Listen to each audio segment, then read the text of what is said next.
प्रत्येक अमावस्येला तिचे धार्मिक असे महत्त्व आहे, पण काही अमावस्या तिथी या अधिक महत्त्वपूर्ण मानल्या जातात.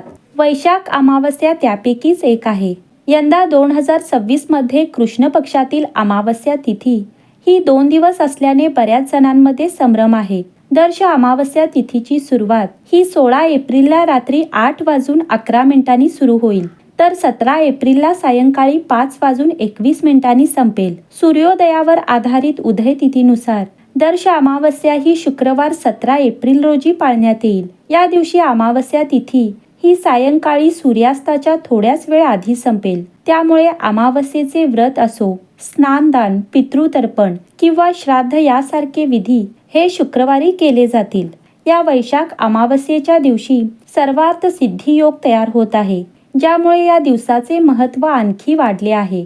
ज्यांच्या कुंडलीत कालसर्प दोष, ग्रहण दोष, पितृदोष किंवा अन्य दोष असतील त्यांच्यासाठी वैशाख अमावस्येचा दिवस हा पूजेसाठी अत्यंत शुभ मानला जातो. या दिवशी हवन तसेच शिवमंदिरात जाऊन पूजा केल्यास दोषांची तीव्रता कमी होते अशी मान्यता आहे. याचबरोबर अमावस्येच्या दिवशी राहू काळात राहू व केतू ग्रहांशी संबंधित वस्तूंचे दान करावे. तर सकाळी 6:08 पासून ते सकाळी 9:15 दरम्यान पूर्वजांना जल अर्पण करण्यास योग्य वेळ आहे. तर दुपारी 12:01 पासून ते दुपारी 12:59 पर्यंतची वेळ ही वेळ पिंडदान किंवा श्राद्ध करण्यासाठी योग्य आहे. पवित्र अमावस्येच्या दिवशी आपले पूर्वज हे पृथ्वी लोकाच्या जवळ येतात अशी मान्यता आहे.